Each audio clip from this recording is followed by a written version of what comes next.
very somber episode of the Joystick Show this week. Ciao. No, we're gonna be talking.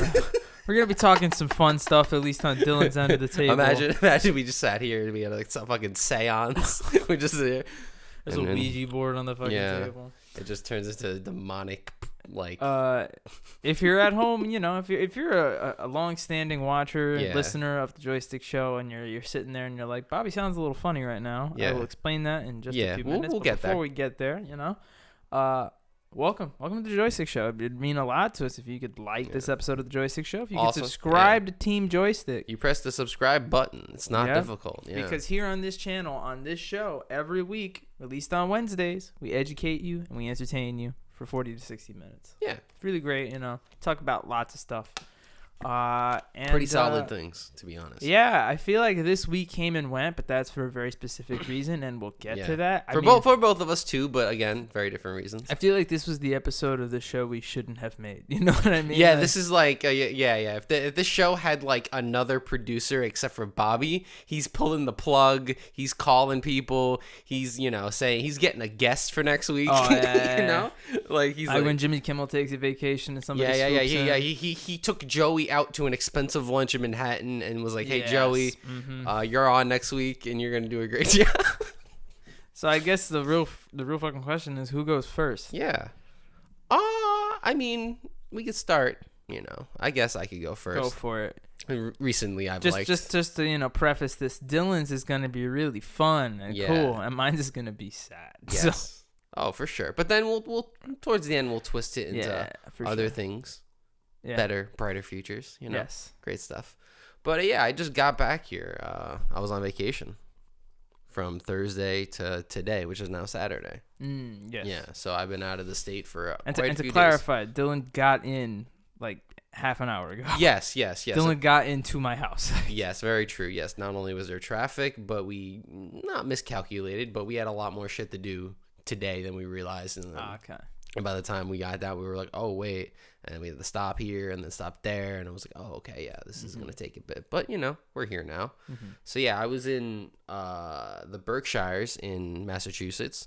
Beautiful place. Is that like a mountainous region? It's imagine the Poconos, but it's like for richer people. Okay. I feel like you mentioned this in the past. Yeah, it's like their version of the Poconos, let's say. Gotcha. Yeah. So we went up there on Thursday. And before going up there, we decided to go to Six Flags New England, which prior to about a year or 2 years ago, when I started knowing more about watching YouTube content about roller coasters and stuff, I didn't even know that existed. Okay. Yeah, I didn't know. There's all these other Six Flags flags. And actually, much like other Six Flags parks, they wasn't a six. Only I want to say 2 or 3 Six Flags parks are original Six Flags opened by the guy who created Six Flags, and then the rest were the chain bought them, and they used to be some whatever land. I mean, even I think Great Adventure used to be some other shit. It wasn't back Six Flags made them. And then it was Six Flags bought it and was like, what if we just added a bunch of record breaking coasters? That's usually what their shit is. However, not good at theming, which is why they're amusement parks and not theme parks. But we went up there, and it's way different vibe from Great Adventure, because every time I've been to Great Adventure, every line's an hour and a half. It's boiling hot outside. Maybe I just go at bad times, or I ended up there at bad times. But this park is a million times better. Yeah. Great Adventure can suck a fucking dick. Interesting. Yeah, I gotta go check this out. Yeah. So there's no crazy rides, but I would say there's a few rides that really stick out. The one I wanted to ride the most was Wicked Cyclone, which is basically an old wooden roller coaster that they converted into some crazy shit now. I remember I put a video up on it. It can make spins now. It's crazy. So we go there. We go to that ride, I want to say second or third. And I would say from the hours of 12 to 3, we went on every ride. Fire. Which is something I've never heard of in a roller coaster park. But 12 to 4, I would say we were we did 90% of the rides. That's awesome. But when we went on this route, I was really excited, and everyone got off the line because it was closed for technical difficulties or maintenance or whatever. So everyone was like, "Oh, I was waiting here 30 minutes, blah blah blah." We got on in 5 minutes. That's awesome. So we ended up just going on twice, and that and Superman the Ride do something insane, which is the restraint is on your legs. What the hell? the restraint locks in probably your lower torso into your thigh region. So like not upper. Yes, or anything and weird. yeah, so it doesn't compress on your like chest and abdomen region, but the padding goes up to there. So when you go down, there's nothing holding you here, but you're held in down there. Got it. And it's way better because it feels like you're gonna fall out, but no one does fall out except for that one guy who had no legs, but which is really funny. It shouldn't be funny. It's funny when you say it's funny.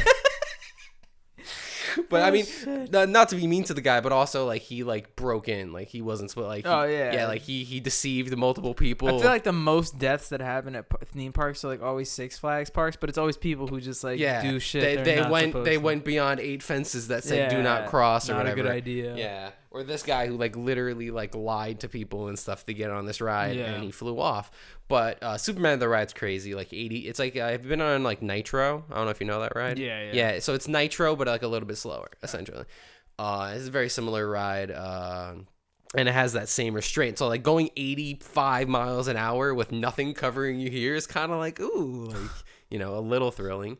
But yeah, that park is like so cool. That's fire. Yeah. So we ended up not getting into where we were staying, which we had like the most confusing trip because it's like. We went there, which is not in the Berkshires, and then we stayed in an Airbnb, which was on the border between New York and Massachusetts, because the mountain range goes all across it. And so it was like a really confusing trip because we told people like, oh, we're gonna be here, but we ended up just like being and we did everything that was in one region, then we moved on, etc. Gotcha. And that Airbnb was like not the creepiest shit, but like very strange. Okay. Yeah, like old style or. Yeah. It's like it was like a cabin, and then it was like the second floor of the cabin. Oh, okay. But if you know how like some houses are shaped, where it's like the roof kind of like does like a this. Mm-hmm.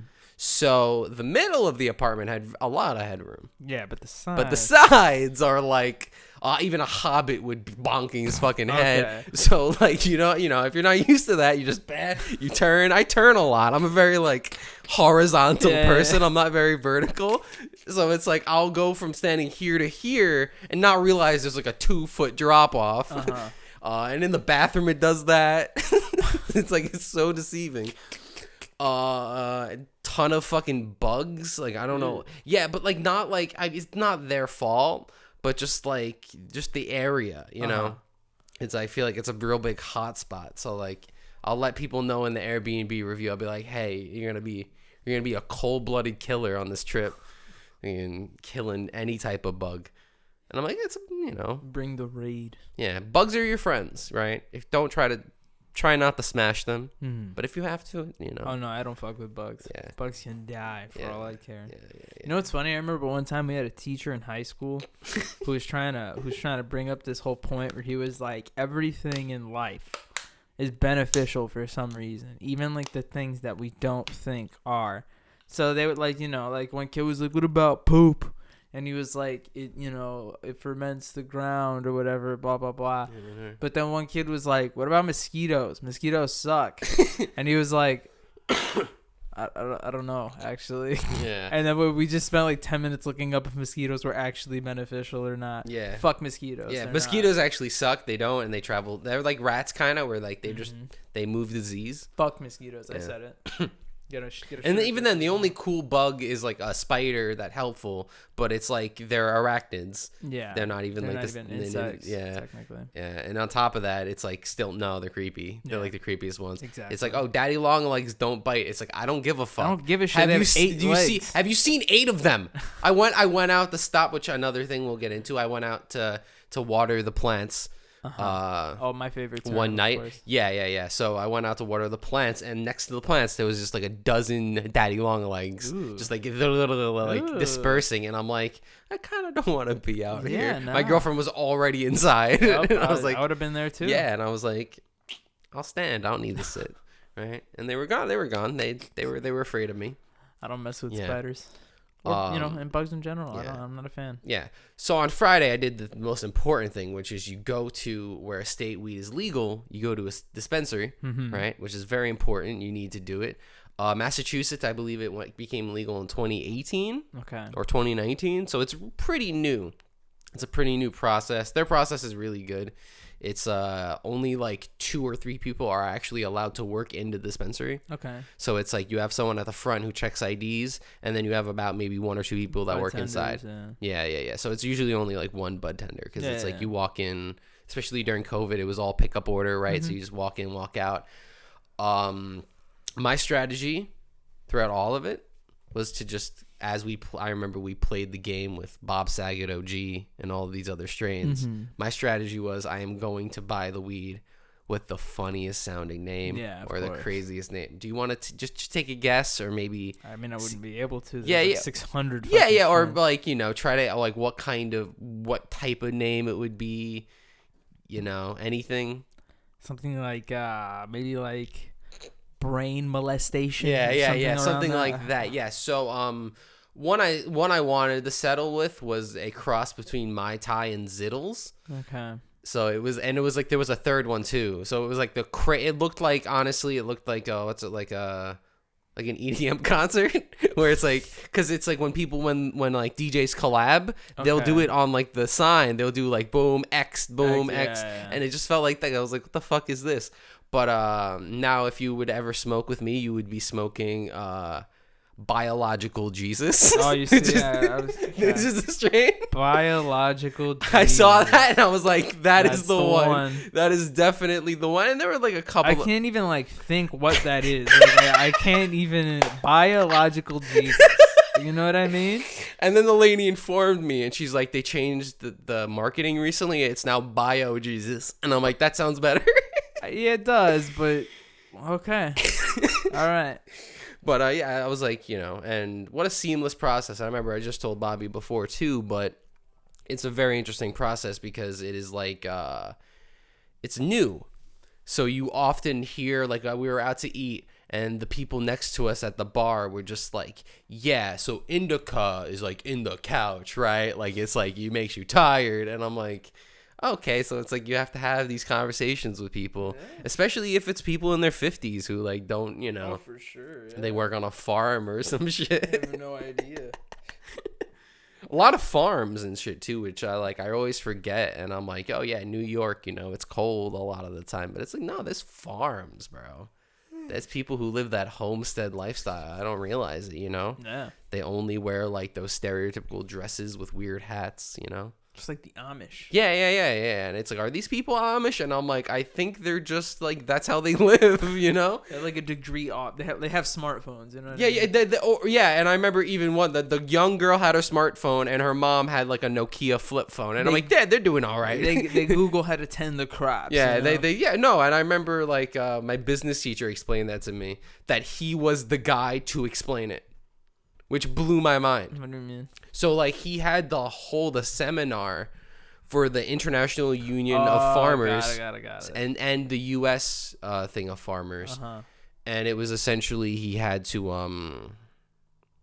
hold like a 2-hour PowerPoint on why farmers need the internet. Yeah. And then by the end, they were like, holy shit. Like, they blew their fucking mind. And this is like the 80s too. This is like early That's internet. my favorite thing about old people on the internet, because like every old person is like, their like interpretation is that it's daunting, or it's this or it's that, and they're like, yeah, whatever. But all it takes is for you to find like one crucial piece of data from when they were like 10 years old and just show it to them on YouTube or something, and they're like, this is on this, and you're like, everything is fucking on anything this, that didn't get thrown out by you guys is on here. It's here, yeah. Anything important, usually it's saved, Like anytime my dad is like, Diana, remember that show where the guy with the red hair would sing that song, da, da, da, and all I would do is like Google like guy with red hair singing a song in the 70s, and like 3 results would come up, and my dad would be like, that's the fucking show. Like, it's there. Like, just Google it. Yeah, just look it up. It's, and it's like once you show them how to use it, or like get that access, and then relate this back, much like weed, you show people how to use it, you tell them what the benefits are. Maybe it's the process needs to be in New York so I could buy some biological Jesus. Biological. I want to try some biological Jesus. That shit sounds amazing. Yeah. I mean, to swing it on to what I've been doing, I've been trying to stay alive. Yeah, very true. I unfortunately had a seizure. Yeah. That sucks. Happened Thursday morning. To be honest, like all of my other seizures, they happen in my sleep, so I can't really report too much about what it's like in the middle of it. I can report what it's like afterward, and it fucking sucks. Sucks dick. That's what that fucking feels like. So to explain the weird voice thing, I bit the crap out of my tongue, so it's really hard to speak normally. If you were able to look at the side of my tongue, you would just see like bite marks and dents, you know. And even from afar, it's like white, and you would see, you know, I've seen the markings. Whatchamacallit. Other than that, I've had, this is my 4th seizure now. But oddly enough, out of all of my seizures, this is the only one where afterwards I had an 102-degree fever. So I had a fever for like most of the day. It was like, because the thing is like my mom would feel me, like my mom would touch my head or something like that, and I didn't feel hot to the touch. Even I would feel myself and didn't feel it, but on the inside I was uncomfortable and I was hot and tossing and turning and warm. So sure enough, finally when they took my temperature, I was like, I had a fucking fever. Hell yeah. So, you know, Thursday was fun, to say the least. All jokes aside, Thursday might have been, health-wise, one of, like, the worst days of my life. Yeah. Just, like, overall pain and just like the feelings that come with that, too, because I had been hitting milestones. Like, I was already, like, 6 months, you know, from the past one, and now, unfortunately, I have to wait, like, another 6 to drive and shit like that. But, I guess the positive outlook on it is I'm supposed to be talking to my doctor Wednesday to apparently she's going to be putting me on like a new medicine that I'm supposed to take in conjunction with the Keppra that I already take. Okay. But I don't know though. Like, don't get me wrong. Anything that's going to help me, I'll take it and I'll give it a shot. But the way that she was talking about it was kind of like sketchy to me because she was like, we want to get your body used to it and this, that, and the other. And because Keppra is like, that's the medicine that they put you on right away, and then a lot of times doctors find a way to get you off of it or onto something else or onto like a combo of things. So I guess that does make sense. Again, I know very little about this. I'm just going into this with positive eyes, but it's just unfortunate because the last time I had done like the tests and things, it looked like I was in a good spot, and they were pretty much just like, take your medicine and you'll be fine. And it was cool, great. And then Thursday happened, and that was rough.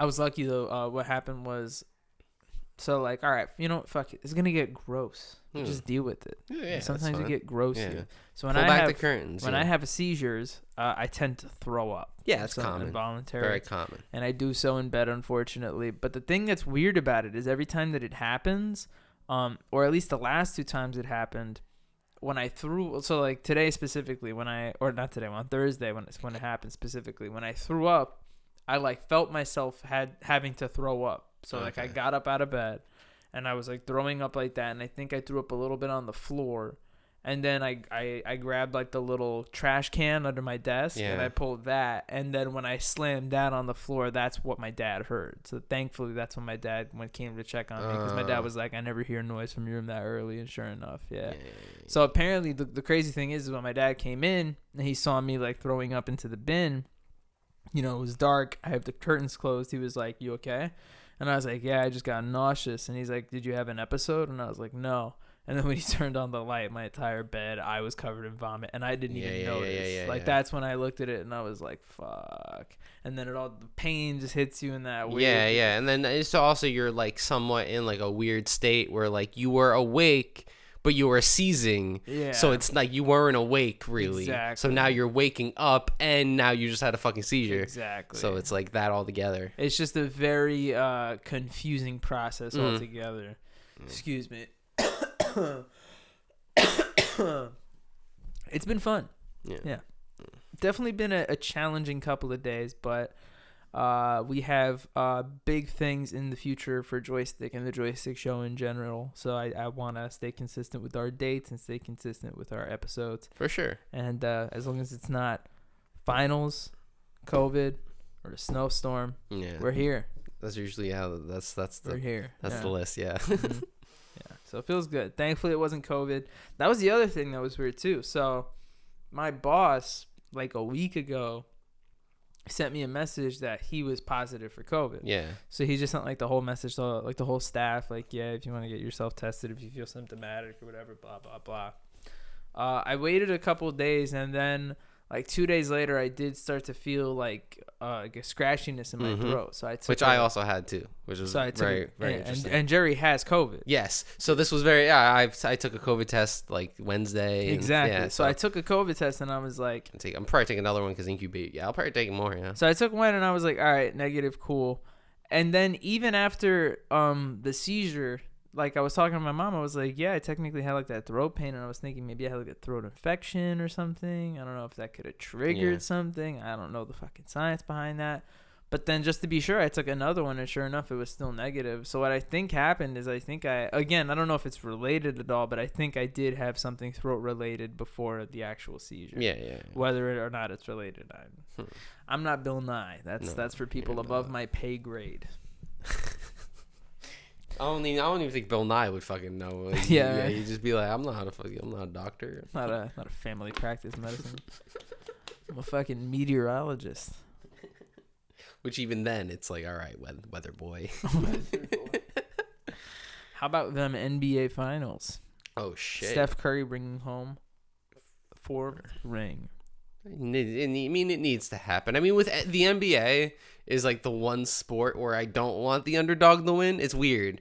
Like I almost like 90% of the time I'm like a big like underdog guy. But the NBA, it's like it's so built on like stars and like the big teams. And like if you're losing in the NBA, now it's like the 76ers made it popular to trust the process, which is just try to be bad. Because then you'll get a first round pick and you'll get a first overall pick, and it might be the next LeBron, you know? Like literally that's what teams did. Like the Sixers were bad for like 7 years. 76. They were bad because they just tried to be bad. So like the NBA is this league where all of the good teams are really, really good. So you want them to win. Yeah. Can we also talk about how fucking Steve Kerr has 6 rings? Steve Kerr is a legend, man. Yeah. What a legend! Did you see the video of him like eating dinner with his family? Wait, no, I didn't. I love that video. It's like a video of him I think it's in California, and he's at like a sit down restaurant. Okay. And he's eating dinner with his family at a table, and it's like right in front of this big glass window, and there's these 2 guys outside of the glass window who are both kind of like, "Is that Steve Kerr?" Is that Steve Kerr? Yeah, but they don't want to like be annoying, so he's... one of the guys pulls up a picture of Steve Kerr on his phone and like leans on the glass like that, but doesn't look in the glass, like he's just looking that way, like, "Oh yeah, what's up?" But mad funny fucking Steve Kerr notices and then just goes. He starts pointing. He's like, "Hey!" It's like, "Hey, Steve Kerr's back." Cool. Yeah. That's so hype. Like they didn't actually meet, but behind the glass, they're both just like, "Ah!" That's so cool. Fucking man, it's so good. That's amazing, actually. Yeah, I think about that all the time. That like, you know, famous people or rich people, they just live normal lives. So like a lot of times they'll just be out to eat, or like waiters will have stories like, every 2 weeks The Rock comes in, and we just and there's stories like that on Reddit all the time, and it's like, yeah, I'm cool with him, but like I'm a waiter, so I'm just like, what do you want to eat? It's like it's not like anything, you know, crazy. As you should be. Yeah, like there was someone who said that like every week, I think it was Adam Silver, the commissioner. Oh yeah. He like eats at like one of his favorite places or whatever, and they were like, you know, they always serve him, and they're just like, what am I gonna do? Be like, oh, I don't like how you run the league. Like, what the fuck? Like, it's fucking weird. Let people live, dude. They gotta, you know, don't, you know. Imagine if you weren't working and someone you didn't know was like, hey, yo, yeah, you did the memo, and you're like, what the fuck? What? Like, I don't know. Like, what? Was Massachusetts at all any vibrant out there when they lost? No, not really. I would say that area is like people don't really care about sports. I figured. Yeah. And even then, like I remember the one night we did spend like at a bar was Friday night, and we were like out to eat and stuff. And like we were near our Airbnb, which is New York, and it was all like Mets fans and stuff at the bar. It wasn't even like, you know, that anymore, which is interesting. So I feel like a lot of that area is like people who keep talking. I just want to check like, the cameras. No problem. I feel like a lot of times it's people who just like aren't into that. And I feel also like this is the first trip I think I've ever had where it's like things didn't go 100% to plan, you know? What do you mean? Well, like I would say the last few vacations I've been on have been like everything like, you know, went to plan, you know? It was like we had a thing here, and then, you know, it was really nice. and we still made it work, you know. But I'd argue some of the vacations where things don't always go to plan are some of the better ones, though. True, and I think that this also was the case. But like I would say, the last couple of at least smaller trips I went on, it was like everything was like too perfect. You know what I mean? So it was like stuff was bound to happen. Nothing terrible, but like we went on a hike Friday. Not only was it actually like pretty difficult hike, like it was like Puerto Rico steep, you know? Oh yeah. Yeah, and it was like, you know, got rocky towards like the middle, but on the way down, oh shit, yeah. Adrian. Once it started just like downpouring, but like Florida rain. So it was like 15 minutes, but it was downpouring. We like found like a really big tree that like we didn't really get wet under, but like still like you get rained on. And so we were just like wet at the end of a hike going downhill, which isn't the best. Yeah. But you know, whatever. It wasn't the worst. And then Friday night, we did a ghost tour. Turns out my girlfriend is a baby, like really scared of that, and we just left. Also because it wasn't that great. Okay. But essentially we go to a place, and she thought it was like we went to like different parts of the town. And it was like, oh, this happened here, and blah, blah, blah. And it's like it's basically like a sightseeing / history tour. And this was very similar, but we were at a place that was actually fucking haunted. Yeah. Yeah. So it was like, and she didn't know that. So like we sit down, the guy has like, he's wearing all black, and he has and since everyone's still like masked up there, he has like a voice box thing. So like so it's like his voice is like creepier, and he's like doing deep breaths after every time, and it's like he's breathing so hard into the fucking microphone. I'm sure your girlfriend's having a ball. Yeah. So by like the third room, she was like actually like horrified. Sun goes down, and I'm like, "You want to go, right?" And she's like, "Yeah." And I'm like, "All right, let's go."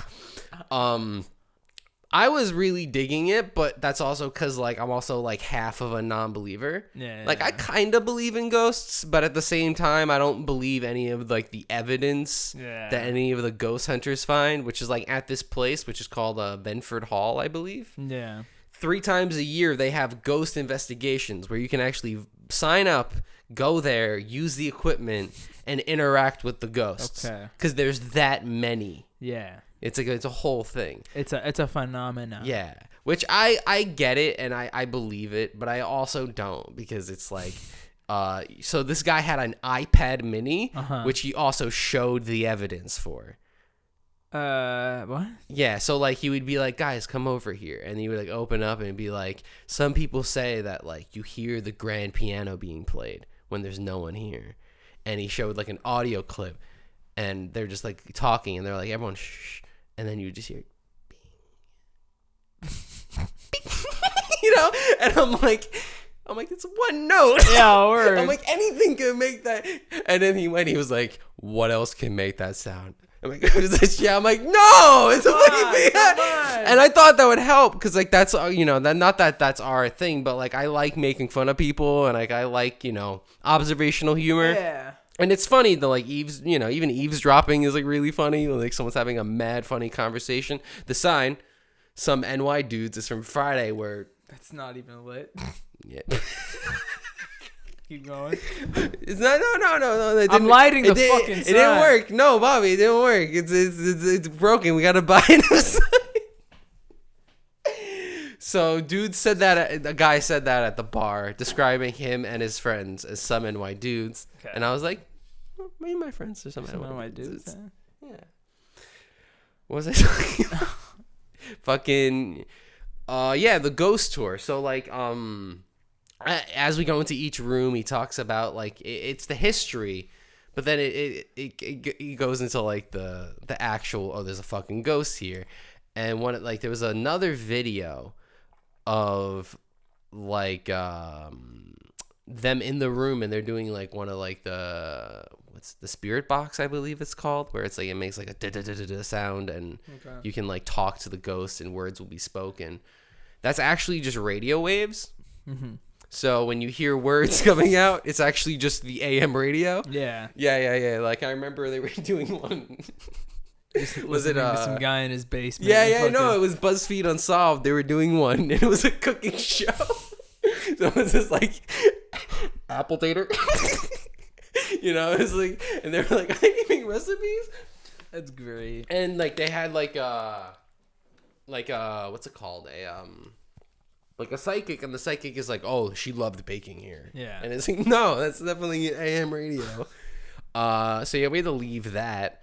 And then by the time we left, a bunch of old people live in that area. Every restaurant closes 9 p.m. or 10 p.m. And if they close at 10, it's actually a bar, and the back closes at 9 so that they can get ready to close by 10. Which is fucking lame, dude. What if people are hungry? Yeah. What are we gonna do? But that's literally everywhere that exists outside of New York City. I know. Every time you go on vacation anywhere else, you're gonna run into that exact same problem. But it's like I'm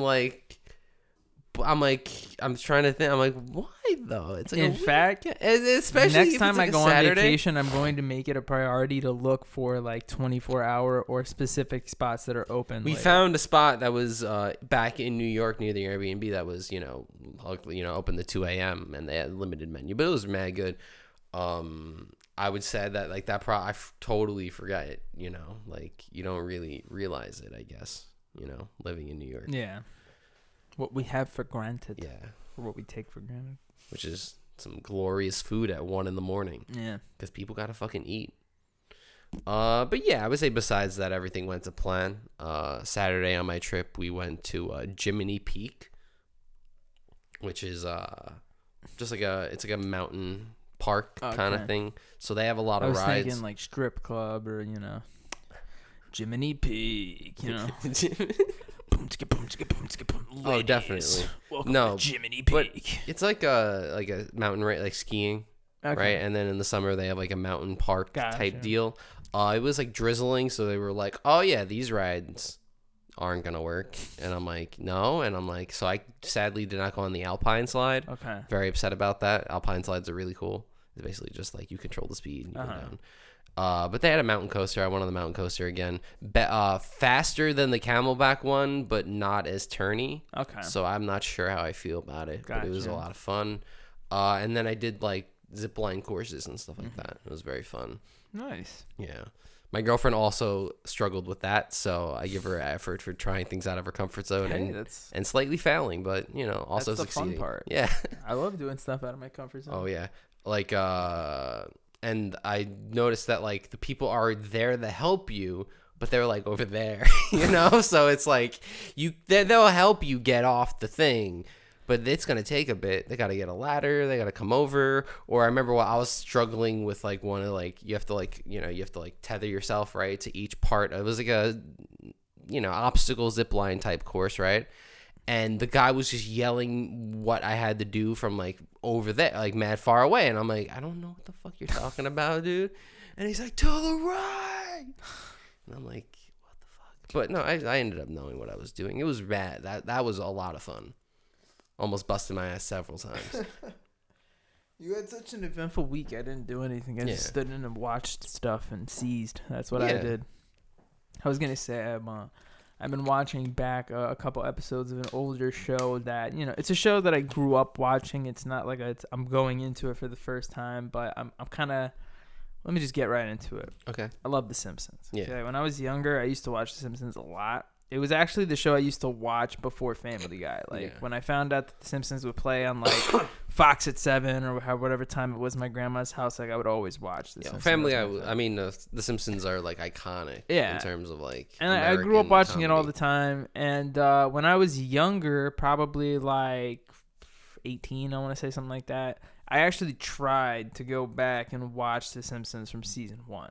Mm-hmm. And the issue with that is obviously both A, the show is very, very long. It's in its like 32nd season now or something like that. And B, you can make an argument that the show made a pretty big turn like 4 or 5 seasons in, something like that. So I kind of went back, and now I picked up where I left off, which is probably like season 2, season 3-ish, and I watched from there. But point is I watched like the first like couple single-digit seasons of The Simpsons from like seasons 2 to like 8, where I think it was arguably its best. Yeah. Right? Okay. And holy shit, is that a great show? It's a very good show. Like, everybody says it, it's no fucking secret, but you go back and you realize just like not only how influential the show is to modern adult animated sitcoms like Family Guy and American Dad and Bob's Burgers, but all of also them. just like every single one of them, but also just like how much the show like changed. So like one of my favorite episodes that I saw out of the ones that I did was an episode called Marge versus the Monorail. You ever heard of it? It's a pretty famous episode. Yes, I know this one. Yep. Famously written by Conan O'Brien, and it's a season 6 episode, I think. Don't quote me on that. It might not be a season 6 episode. Point is, but it's in that middle section. Yeah. Like it's probably 5 or 6. Where right? It's an episode where the actual plot of it is Mr. Burns gets in trouble for like secretly stashing toxic waste in the park or whatever, and he's forced to pay the city $3 million. So the whole town gets together for a town hall meeting to discuss what they're going to use the $3 million for. And right when they're about to settle on using the money to repair like the main street in the city, this like fast talking salesman comes in, voiced by Phil Hartman. Yeah. And the whole episode is kind of like a rip on the Music Man. So he's like this traveling salesman guy. He basically sells the town on a monorail. Okay. And then, your typical Simpsons hijinks unfold after that. The monorail goes faulty. Homer is the conductor of the monorail. Marge has to figure out how to stop it. You get the gist. Yeah. But the reason it's so monumental is people credit this specific episode as kind of being the episode of The Simpsons that like really changed the direction that the show was going in. Because up until then, the show was always really just an animated sitcom. It was a television show that was written and it was animated, but it really wasn't anything past that. It was really just, here's a family that lives in Springfield and here are their neighbors, and that's about it. But when that episode came out, that's when The Simpsons started going into like, social commentary and like, let's reflect episodes about things that might actually be happening in the real world. It wasn't all of a sudden like, these are just fake characters in a fake universe. These are fake characters in a fake universe. It was more real and less surreal. Exactly.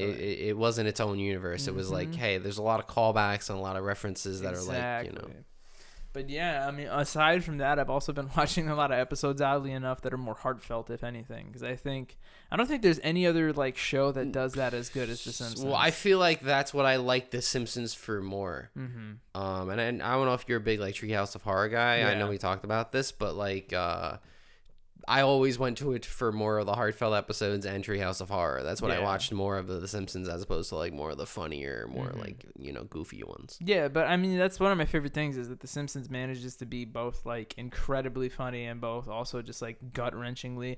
And it's not even that it's sad. It's just like so relatable. Like everything the show writes is very, very like painfully relatable. Mm-hmm. So, man, just a great... something magical about that show. I don't know what it is. It's honestly timeless. Yeah, which is why it's, not, but like, they should cancel it, right? I mean, based on everything we just said, it's the fucking point. Yeah, but that's the well, I don't know. Not that it like tarnishes. It's kind of like when like a musician I'll say this makes music for like 30 years and it kind of... I don't think that The Simpsons like as a show is like it. I'm not going to say this. Well, I was going to say that I don't think the show is any worse than it was when, like a few years back, but that's obviously not fully truthful. But what I'm trying to say is I don't think The Simpsons is as bad as people claim that it is now. It's just obviously not what it was in its prime. Yes. And then to further that, I don't necessarily think that the show should be canceled because of that.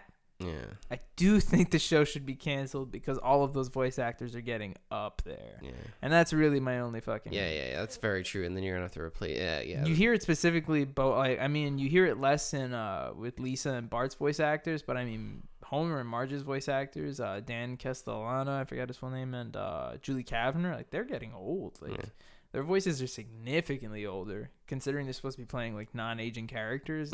Yeah, you hear the difference for sure.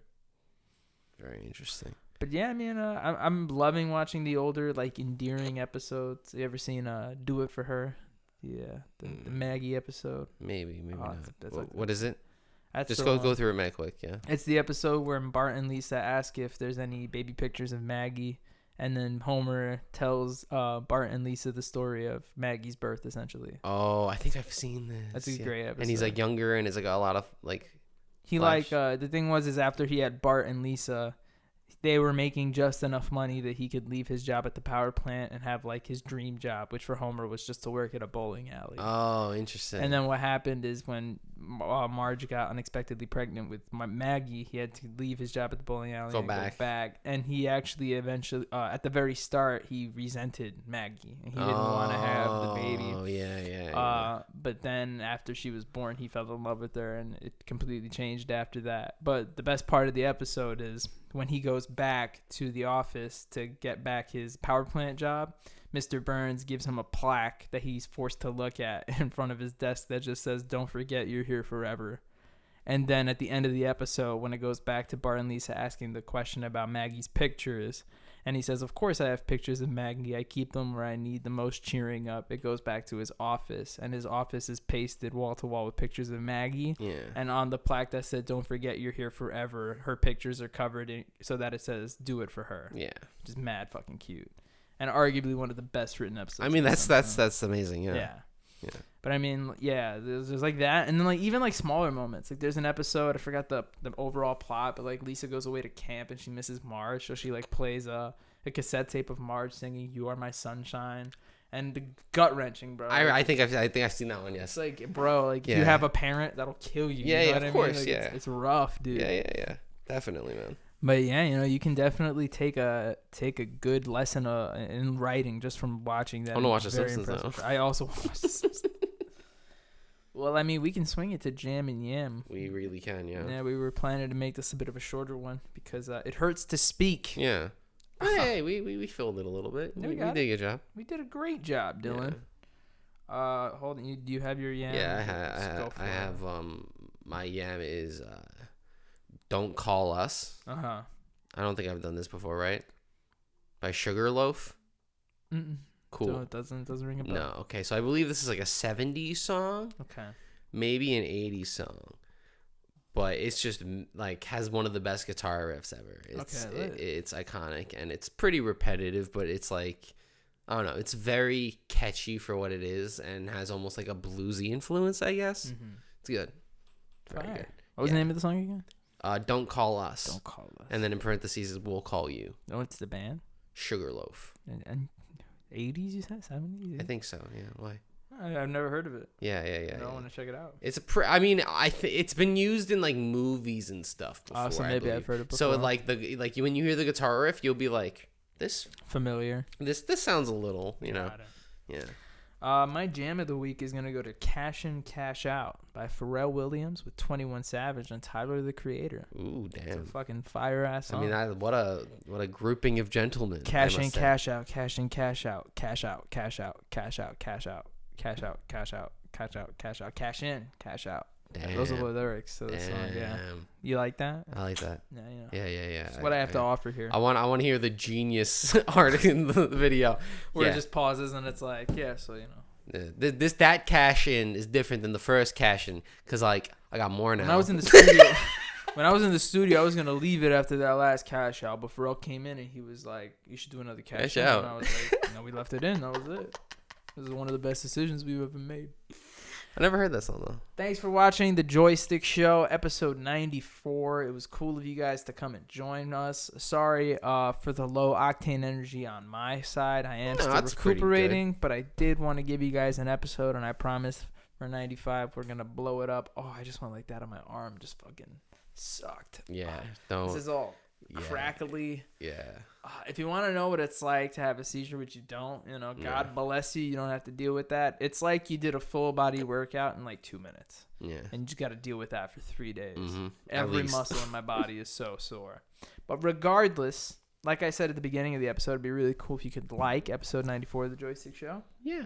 It'd be cool if you could subscribe to your favorite boys. Oh, yeah. I collect so much saliva in my mouth from like... Oh, yeah. It's just a different feel, too. It's the worst, man. Shout outs to your boy Bobby for fucking thriving on this podcast, even though he can't talk. Look at it, he did it. We fucking did it, man. We're doing it. Yeah. Comment below what the fuck you want to see from us. I mean, we got some shit planned. We have some shit planned. We got some stuff for episode 100, but I know there's some people asking for some specific stuff, and remind us again what you want so that we cannot make it or maybe make it. No, we do have a lot to show off in the hell next yeah, coming yeah. weeks. I mean, like, without spoiling too much, episode 100 is definitely like our next big thing we're working on to just make special and make fun. But until then, stay safe out there. Eat your vegetables. Safe. Don't eat yellow snow. No. Tip your Uber drivers. Oh, damn. And stay in school. No, fuck school. Yeah. Yeah.